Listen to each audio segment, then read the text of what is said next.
Sir শিক্ষা বিভাগলৈ নতুন স্যাৰ কি পৰিকল্পনা কৰিছে স্যাৰ? নতুনটো পৰিকল্পনা কৰা এইটো সময় নহয়, ইলেকশ্যনটো আহিয়ে গ'ল, কিন্তু পুৰণা যিখিনি কমিটমেণ্ট আছিল প্ৰাদেশিকৰণ, নতুন নিযুক্তি, অনিয়মীয়া শিক্ষকৰ নিয়মীয়াকৰণ, যি ৩-৪টা মোৰ হাতত কাম ৰৈ গৈছে, সেইকেইটা ফেব্ৰুৱাৰী ২০ তাৰিখৰ আগতে সম্পূৰ্ণ কৰা। মই কৰি আছোঁ, অলপ সমস্যা আছে, মই লাগি আছোঁ।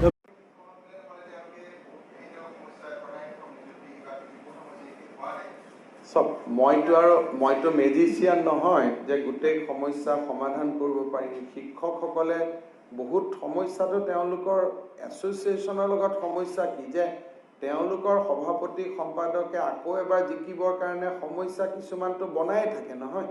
গতিকে মোৰ দৃষ্টিত আমাৰ যোৱা 5 বছৰ কোনোবা বাদ পৰি গৈছে, কাৰোবাৰ ওজৰ আপত্তি থাকিব, গোটেইবিলাক চাই আমি ছেকেণ্ড লিষ্টখন অক্টোবৰত ওলাম। চ' থুলমূল কথাই এইটোৱে যে আৰ্থিক দৈন্যতাৰ মাজতো আমি আমাৰ প্ৰতিশ্ৰুতিসমূহ পূৰণ কৰাৰ দিশত আমি আগবাঢ়িছোঁ। শিক্ষামন্ত্ৰী দ্বিতীয়বাৰ হোৱাৰ পিছত মই প্ৰেছ কনফাৰেন্সত যিকেইটা কমিটমেণ্ট দিছিলোঁ, এটাক বাদ দি বাকীবোৰ প্ৰায় হৈ গৈছে, আৰু যিটো আছে এই চলিত ফেব্ৰুৱাৰী মাহৰ ভিতৰত এই শিক্ষকসকলক দৰমহা দিবলৈ ব্যৱস্থা গ্ৰহণ কৰিছে যাৱতীয়। তাৰ বাবে আজি আমি মুখ্যমন্ত্ৰী আৰু বিত্তমন্ত্ৰী, শিক্ষামন্ত্ৰী তেখেতলোকক ধন্যবাদ জ্ঞাপন কৰিবৰ কাৰণে সভাখন আয়োজন কৰিছিলোঁ, যিহেতু আমি গুৱাহাটীত তেখেতলোকৰ লগত খুব সঘনাই আলোচনাত মিলিত হৈছোঁ। তেখেতলোকে ফাইলটোৰ যাৱতীয় যিখিনি তথ্য পাতি সমুদায় ঠিক ঠাক কৰিছে। অহা 28 তাৰিখৰ দিনাখন ন্যায়ালয়ত সেই গোচৰৰ শুনানি যি শপতনামা দাখিল কৰিবলৈ লৈছে, তাতো আমি ধন্যবাদ জ্ঞাপন কৰিছোঁ।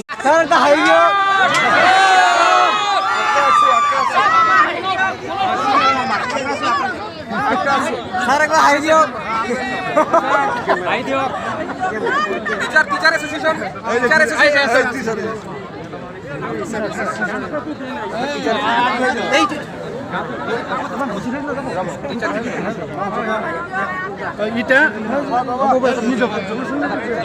নেদেখি সেইকাৰণে আমি যোৱা 4 অক্টোবৰ তাৰিখৰ প্ৰতিনিধি সভাই সিদ্ধান্ত গ্ৰহণ কৰি মুখ্যমন্ত্ৰীৰ বাসভৱনত ইয়াৰ আগতে বহুতবাৰ আন্দোলন কৰিছোঁ, চৰকাৰৰ গান নলৰি বিভিন্ন সময়ত আমাক মাতি আনি আলোচনা কৰে, লিখিত প্ৰতিশ্ৰুতি দিয়ে, প্ৰতিশ্ৰুতি হৈ থাকিলে।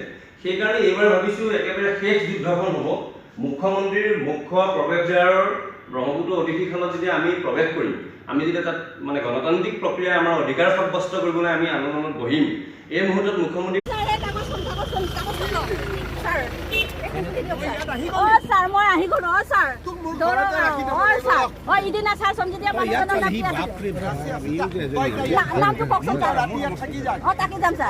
নামটো কওকচোন।